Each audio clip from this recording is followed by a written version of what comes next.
Hi everybody, it's Tiffany. I'm a PA. I've been working in internal medicine about 17 years, and I came across a question in my office today that I get asked quite a bit, so I just thought I'd do a quick video for y'all about it.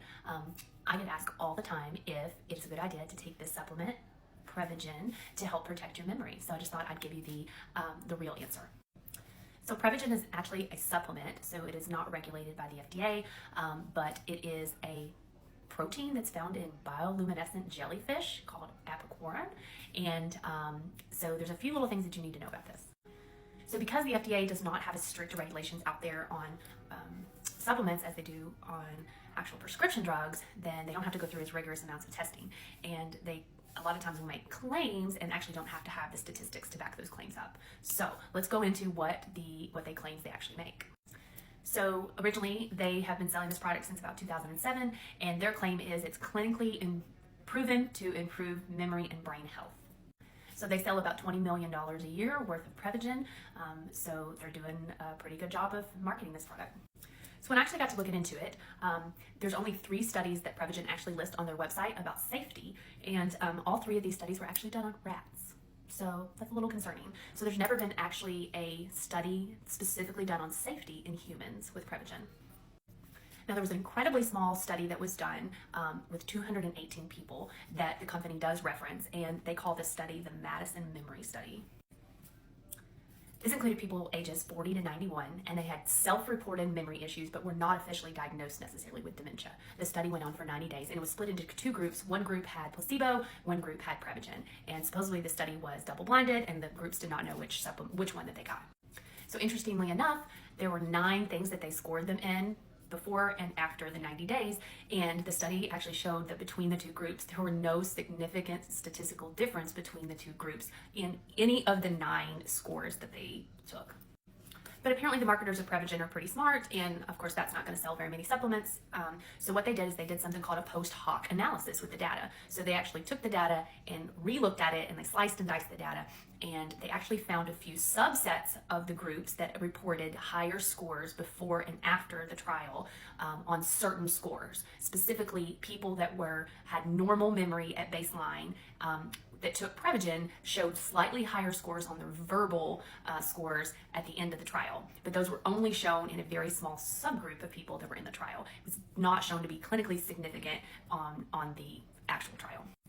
So really in medicine, we don't like post hoc analysis, because in a real legitimate clinical study, before you set the study, you have to say what your primary endpoint is. And if your study does not meet your primary endpoint, then you have failed your study.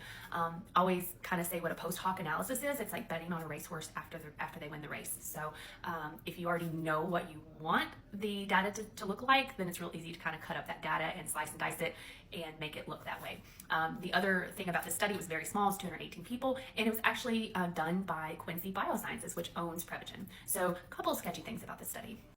So because of this, the Federal Trade Commission actually has a case against Prevagen now, because they do think that they are misleading people and they're making some false claims. So that being said, I do think that Prevagen is probably going to have to change its advertising, but knowing the way that supplements work, they're probably just going to have to change their wording a little bit.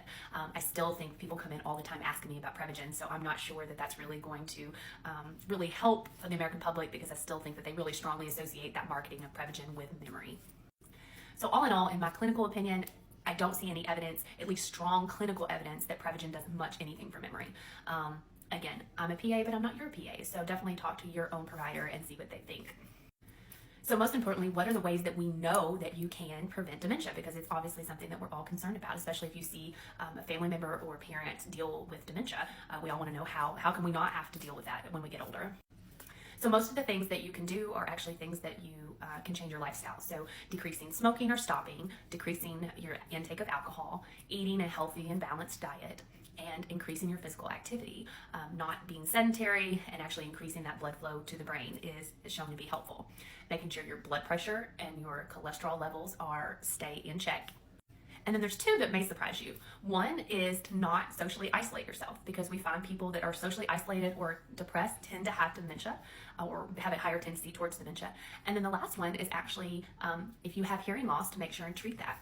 because we know that there is some relationship between losing your hearing and actually developing dementia. Now, it's kind of unclear exactly how that works, but there is a clear relationship there. So it is very important to, if you have hearing loss, to address that ASAP. So this is my take on Prevagen. I just hate to see people coming into the office spending a lot of money on supplements, especially if they're not supplements that are worthwhile, because Prevagen is not cheap. It runs anywhere from, I think, $29 to $80 depending on which one you buy. So this is my personal take on it. So I'd love to hear from you if you're taking other supplements that you want to hear about. So, all right, y'all have a good night.